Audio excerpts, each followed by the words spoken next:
अन्नपूर्णा भांडारे टाका ना पाওয়ার অভিযোগে মঙ্গলবার সকাল থেকে শীতলকুচি বিডিও অফিসে বিক্ষোভে শামিল হন বিভিন্ন এলাকার মহিলারা।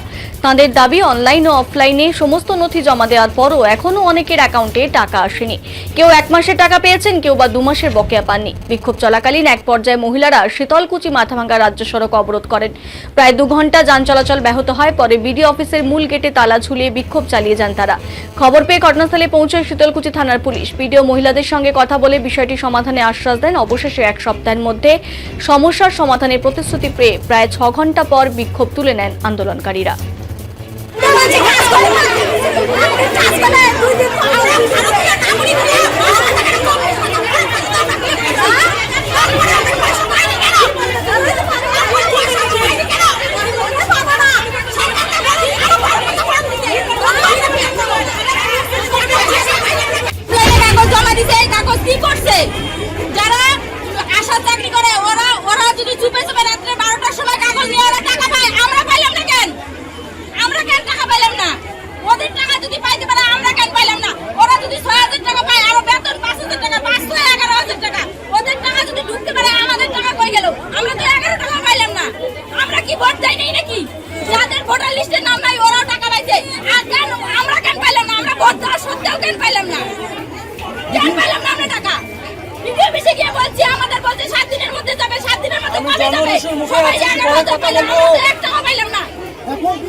আমাদের সবাইকে টাকা দেওয়া হোক।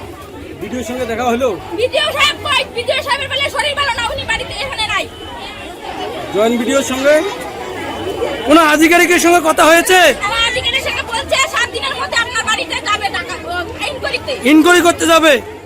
কি নাম দিদি আপনার? আমার নাম ঝর্ণা সিংহদাস। কোথা থেকে এসেছেন? আমি বড় বাইমারি অঞ্চলের ছোট বাইমারি গ্রাম। এই কি মনে করছেন এই বিষয়টা কি নিয়ে? টাকা ঢুকে নিতে টাকা আমাদের কেন দিবে না? আমরা টাকা চাই। আপনারা 1 মাসও পাননি? 1 মাস ওইটাই ভিডিও, হ্যাঁ ওইটাই ভিডিও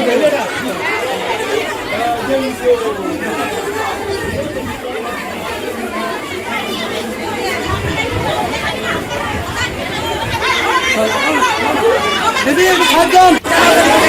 ওইটাই ভিডিও, হ্যাঁ ওইটাই ভিডিও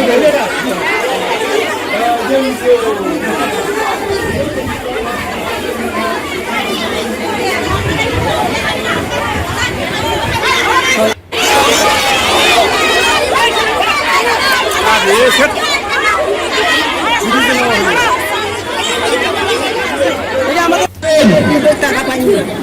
রাস্তায় যে আছে এদিকে আসেন, ম্যাডাম কথা বলবে।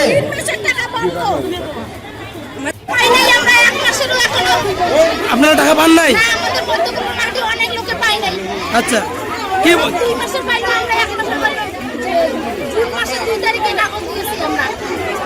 কি বললো, কি জানালো? ইনকোয়ারি করতে যাবে।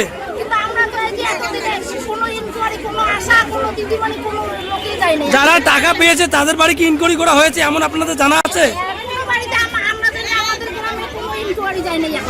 ইনকোয়ারি না করা সত্ত্বেও টাকা পেলো?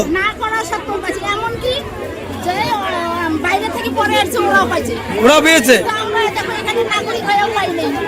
এখন কি চাচ্ছেন? দ্রুত টাকা চান। কি নাম? কোথা থেকে এসেছেন?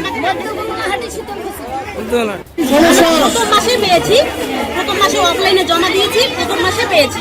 তাহলে দ্বিতীয় মাসে আমাদের অনলাইন, আমরা জানি যে প্রথম মাসে যেহেতু পেয়েছি তাহলে আমরা যদি আবার অনলাইন করি তাহলে নিশ্চয়ই আমাদের একজনের 2 জন অ্যাপ্লিকেশন করা হবে। এটা একটা কিরকম হয়, এর জন্য এটা ভেবে যে আমরা তো অফলাইন পেয়েছি তাহলে আমরা অনলাইনটা করিনি, কারণ যারা যারা অফলাইনে পাইনি তারা তারা অনলাইন করি। কিন্তু যখন আমরা অফলাইনে করার পরে দ্বিতীয়বার যারা অনলাইন করেছে তারা পেয়েছে, আবার যারা অফলাইন করেছে তারা পায়নি।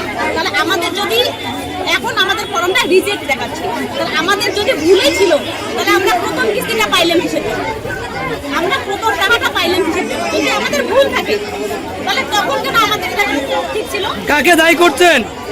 তাহলে আমাদের কথা হচ্ছে যদি সরকারের পয়সাটা বেশি মনে হয় পয়সাটা একটু কম করে দিন, কিন্তু সবার জন্য হোক। আচ্ছা, যদি এটাও না হয় তাহলে বৃদ্ধ ভাতা, প্রতিবন্ধী এগুলো চালু থাক, বাকিগুলো অফ করে দিন। দিলে সবাইকে দেন, না দিলে শুধু প্রতিবন্ধী আর হচ্ছে বৃদ্ধ ভাতা এগুলো দিন। টাকা আপনার অ্যাকাউন্টে ঢোকে নেই, বেশ কয়েকজন মহিলা এখানে দেখা যাচ্ছে তারা টাকা পায়নি। এই দায়ীটা কাকে মনে করছেন? কে দায়ী? দায়ী তো আমরা এটা আর বাকিগুলো কথা শোনা যায় এক কথা, কিন্তু আমাদের দাবি হচ্ছে একটাই, যদি পয়সা পাই টাকা হারটা যদি কমিয়ে দেওয়া যায় তাহলে কমিয়ে তো কিন্তু সবাই পাবে। আর যদি এটা নাও হয় 3,000 টাকা তো অল্প অ্যামাউন্ট না, একটা ফ্যামিলিতে যদি 3 জন থাকে তাহলে 9,000 টাকা ঢোকে, তাহলে এটি পরিমাণে কতগুলো টাকা সাথে ইয়ে করতে হয়, তার জন্য যদি এটা ইয়ে হয়ে যায়। কি নাম আপনার, কোন এলাকা থেকে এসেছেন? আমি এসছি চ্যাম্পিয়নপুরে খলিশামারি সরকারহাট। দিদি বলা আছে সবাই টাকা পাবে না, যাদের চাকরি আছে, যাদের বড় ব্যবসা আছে, কতগুলো আছে তো ট্যাক্স চাকরি দেয়। পাওয়া অবস্থায়, কতগুলো আছে তো চাকরি পাওয়া অবস্থায় তারা টাকা পেয়েছে। তাহলে আমাদের যদি এতটাই যদি মনে হয় তাহলে আমাদের বাড়ি বাড়ি ইনকোয়ারি গিয়ে কতগুলো আছে যেগুলো কোনো কোয়ালিফিকেশন না তবুও তারা পেয়েছে। তাহলে আমাদের বাড়িতে ইনকোয়ারি যদি হয় তাহলে সবগুলো তো বাকিগুলো তো ইনকোয়ারি হয়নি। এখন কি চাইছেন আপনারা? এখন আমরা চাচ্ছি টাকা যদি যারা ন্যায্য তাদেরকেই দেওয়া হোক, দরকার করে যদি যেহেতু বলেছে যে বাড়ি বাড়ি ইনকোয়ারি হবে তাহলে বাড়ি বাড়ি ইনকোয়ারি করে টাকাটা দেওয়া হোক, যারা হচ্ছে পাওয়ার জন্য আর কি যোগ্য তাদেরকেই দেওয়া হোক।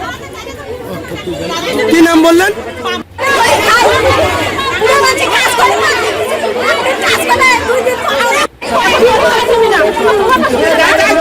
আমি বলছি আমি অফিসের দায়িত্ব নেব না, আমি অফিসের দায়িত্ব নেব না।